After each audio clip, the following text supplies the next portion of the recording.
When it comes to dive watches, there's really two main schools of thought or design when it comes to making a 300-meter diver. You can either go the Blancpain 50 fathoms / Rolex Submariner route, which has evolved ever since the 1950s to create what we currently have with the Submariner. The other way is to go with something thoroughly vintage of Octave, reaching back to those times. This is where we see things like the Omega Seamaster 300 or the Tudor Black Bay, reaching back to the heyday of dive watches. But there's actually a third school of thought, and that's demonstrated by Fortis, a brand that, while it also introduced its Marinemaster back in the 1950s, has created something that's thoroughly modern and surprisingly fresh and not derivative of either of those two schools of thought. And with their new Marinemaster 40, we can see this creativity, but also a thorough grasp of, for lack of a better way to put it, practicality.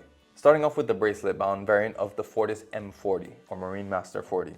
As the name suggests, this is a 40mm watch, so it's reasonably sized, big enough to be modern, but not so huge that it seems like a dated product of the 2000s. It comes on a thoroughly over-engineered bracelet that feels extremely solid, from every single link to the big clasp with its heavy swing arms, but as soon as you open it, it's already pulling out a few stops. The first trick is that it has one of the best easy quick adjusts of really any watch. You just press a button and then it extends out. And the great thing is that if you need to tighten it, you can actually just push it in, even if it was just on your wrist.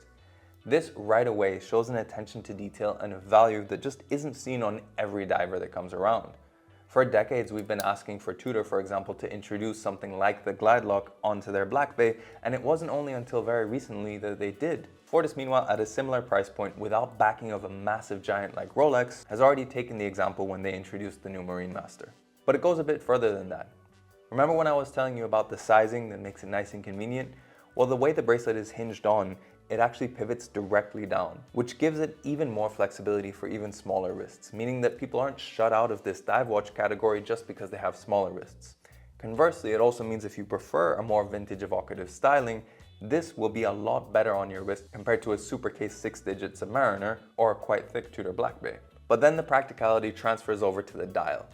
In addition to the fact that it actually has an amazing pattern stamped onto the dial, it also showcases a few other flares of just basic, what one would think is common sense. The minute hand is actually a different color to the rest of the hands so that it stands out.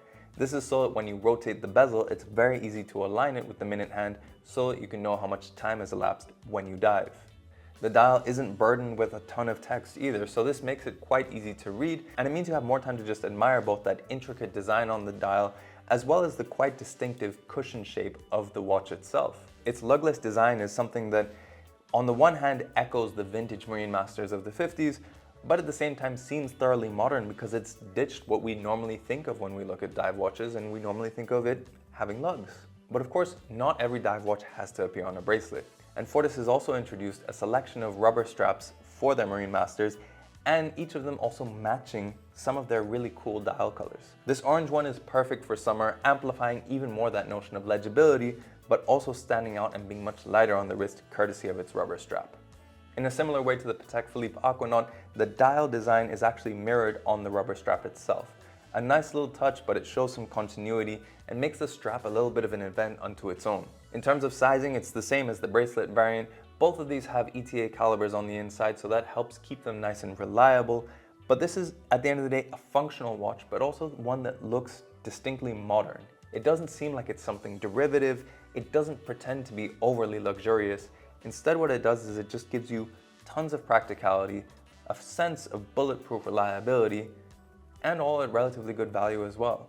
So it definitely offers a different approach, one might say, to creating a dive watch, and one that is thoroughly rooted in the practicality and the enjoyment of diving. Of course, while tons of us don't get watches so that we can actually use them anymore, a lot of the times it's more about admiration of the mechanism and nostalgia for the older style of timekeeping. It is nice to know that companies haven't forgotten that element of practicality as well, and they go to the heart of why the watch industry has captured so many hearts since the beginning. At the end of the day, for better or worse, this is a passionate hobby for things that used to be practical, and it's important not to forget that.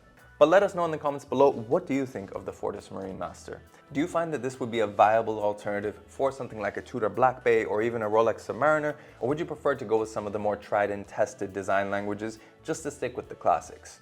I'd love to know your thoughts in the comments below. Of course, if you like this video, then make sure you like it and share it. If you want to see more videos about watches, then make sure you subscribe to the channel and hit that notification bell as well so you know when the next video comes out. And we are actually an authorized dealer for Fortis, so if you're interested in either of these, then make sure you check the links in the description below if you want to purchase one. But thanks for joining us on this quick overview of one of the most interesting divers that you can get, and we'll catch you on the next video.